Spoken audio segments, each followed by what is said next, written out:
اور لطیف کھوسہ صاحب نے اور خواجہ طارق رحیم صاحب نے جو کانفرنس کی ہے جی اس کا بھی اعلامیہ بڑا اہمیت کا عمل ہوگا. اور یہ جو اس وقت کی جو میں سمجھتا ہوں صورتحال ہے وہ ایک فل فلیج لائرز موومنٹ کی طرف جا رہی ہے. اور ججز کے حوالے سے آخری صرف آپ سے سوال کہ جو ایک ڈیوائیڈ ہمیں نظر آتی ہے لیکن اس میں اکثریت ہمیں کچھ یوں نظر آتی ہے کہ جو اس چیز کے خلاف ہے کہ یہ 3 رکنی بینچ نہیں ہونا چاہیے تھا، فل بینچ ہونا چاہیے تھا. اس کو آپ کس طرح سے دیکھتے ہیں معاملے کو آگے بڑھتا ہوا؟ دیکھیے میرا اور آپ کا پاکستان کے شہریوں کا وہ ایک ایڈمنسٹریٹو ایشو ہے، اس سے ہمارا اتنا تعلق نہیں ہے. دیکھیں وہ تو جو چیف جسٹس ہمیشہ بناتے ہیں وہ کرے. ہمارا تعلق تو یہ ہے کہ 90 دنوں میں الیکشن ہونے ہیں، اس کے اوپر کوئی جج جو ہے اس کی اوپینین اور نہیں ہے.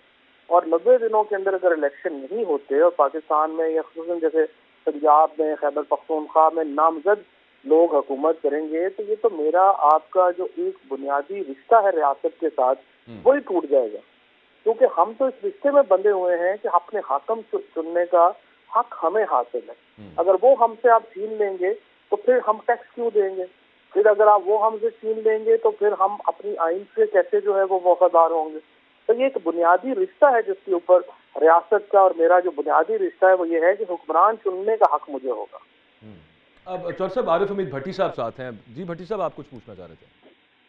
دیکھیں چوئی صاحب آج کا دن میرا خیال ہے اسی کا انتظار تھا کہ آئین کی بحالی کے لیے جس طرح وکلا برادری نکلی اور جس طرح موجودہ حکومت آئین کی وائلیشن کرتے ہوئے توہین عدالت تک آ گئی. کل ہی ایک پرائم منسٹر کو آزاد کر کے بھیجا گیا.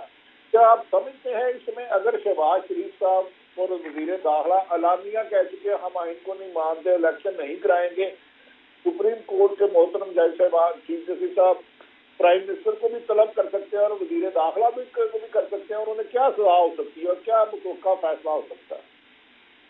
بٹی صاحب آپ یہ دیکھیے نا ان کو یہ کہنے کی جرت یا اعتماد کدھر سے آتا ہے؟ اگر تو دیکھیں نا اگر ان کو یہ اعتماد ہے کہ جو ادارے ہیں وہ ہمارے ساتھ اتنے نتی ہیں کہ ہم ماورائے آئین بھی کام کریں گے اور ادارہ ہمارے ساتھ کھڑا رہے گا، تو پھر تو یہ بڑی ہی میں سمجھتا ہوں کہ ایسی صورتحال ہے جس کے اوپر ہمیں بڑا افسوس ہونا چاہیے. اور مجھے لیکن پوری امید ہے کہ جن اداروں نے جن لوگوں نے یہ حلف اٹھایا ہوا ہے کہ وہ کانسٹیٹیوشن کو پرزرو اینڈ پروٹیکٹ کریں گے وہ اس کے مطابق ایکٹ کریں گے. اور تمام پاکستان میں جو لوگ بھی پوزیشنز کے اوپر ہیں وہ یہ حلف لے کے آتے ہیں کہ ہم protect and preserve the constitution of Pakistan. اور جو اس کے اوپر جو ہو سکتا ہے وہ آپ کو بھی پتا ہے ہمیں بھی پتا ہے. جب آئین کو آپ رول لیں گے تو آرٹیکل 6 لگ سکتا ہے وزیر داخلہ کے اوپر. اور وزیر داخلہ جو ہیں یا یہ جو بھی لوگ حکومت میں ہیں حکومت کو سزا نہیں رہتی، سزا حکومت کو اللہ تعالیٰ کی ہے. اور جب یہ حکومت سے نکلیں گے تو اس کے کانسیکوینسز ہوں گے. چور صاحب اگر گزارش یہ ہے کہ مسلم لیگ نون کی ہسٹری ہے جس طرح آج کل چیف جسٹس صاحب پر دباؤ ڈالا جا رہا ہے، اس کی فیملی پر ڈالا جا رہا ہے، ججوں میں تقسیم کا تاثر دیا جا رہا ہے. آپ کیا سمجھتے ہیں کہ اس طرح چیف جسٹس کو پاکستان اس کا جلد فیصلہ ہونا چاہیے کہ اس میں کوئی تاخیری حربے بھی اپنائے جائیں گے حکومت کی طرف سے؟ دیکھیں تاخیری حربے تو اب تک ہو رہے ہیں اور ابھی تک سپریم کورٹ نے کافی لینینٹ اور نرمی دکھائی ہے حکومت کی طرف. لیکن اس سے زیادہ اگر نرمی دکھائی گی تو پھر تو سپریم کورٹ کے احکامات کا مطلب یہ ہے کہ اس کو ہوا میں اڑا دیا گیا اور سپریم کورٹ کچھ نہیں کر سکی. اور جب سپریم کورٹ کے احکامات پر عمل درآمد نہیں ہوتا تو پھر اس کا مطلب یہ ہے کہ بطور ادارہ وہ ختم ہو گیا. اب یہ دیکھیے یہ چوائس نہیں ہے سپریم کورٹ کے پاس، یا تو وہ اپنے احکامات پہ عمل کرائیں گے یا سپریم کورٹ پھر بطور ادارہ ختم ہو جائے گی. تیسری چوائس سپریم کورٹ کے پاس ہے نہیں.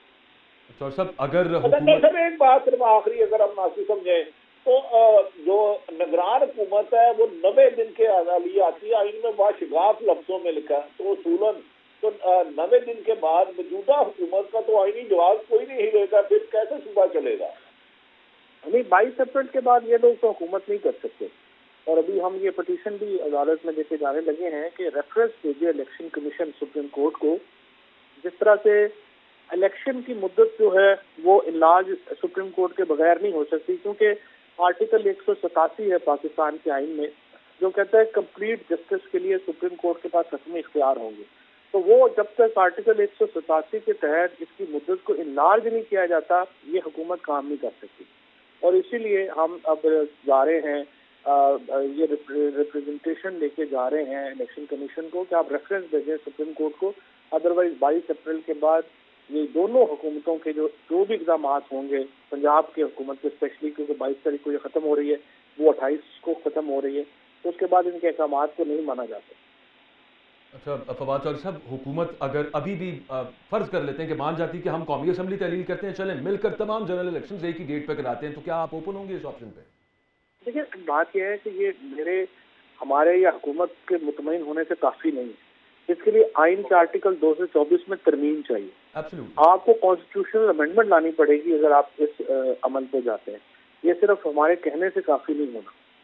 میں اسی وجہ سے پوچھ رہا تھا کیونکہ یہ بات بھی چل رہی تھی کہ یہ آپشن آگے پھر اگر اڈاپٹ کرنی پڑتی ہے، دوبارہ اسمبلیز میں جاتے ہیں آپ اور وہاں پر ایک 2/3 میجورٹی کمپلیٹ کی جاتی ہے، اس پر اوپن ہے کیا تحریک انصاف اگر وہ یہ کہیں کہ چلیں ٹھیک ہے ایک وقت پہ الیکشن کرا لیں؟ دیکھیں یہ تو پھر ایک کنسنسس ایمرج ہونے کی بات ہے نا، اگر کنسنسس ایمرج ہوتا ہے تو پھر دیکھیں گے۔ ابھی تو دیکھیں نا آئین بڑا واضح ہے، آپ نے الیکشن کروانے ہیں، 14 مئی سے آگے نہیں جا سکتے۔ ایبسلیوٹلی۔ اور آخری چیز صرف یہ بتا دیجیے گا، کوئی رابطوں کے حوالے سے کوئی بات آگے بڑھی ہو، وہاں سے کوئی آپ کی طرف آیا ہو پیغام کہ چلیں بیٹھ کر کچھ بات کرتے ہیں؟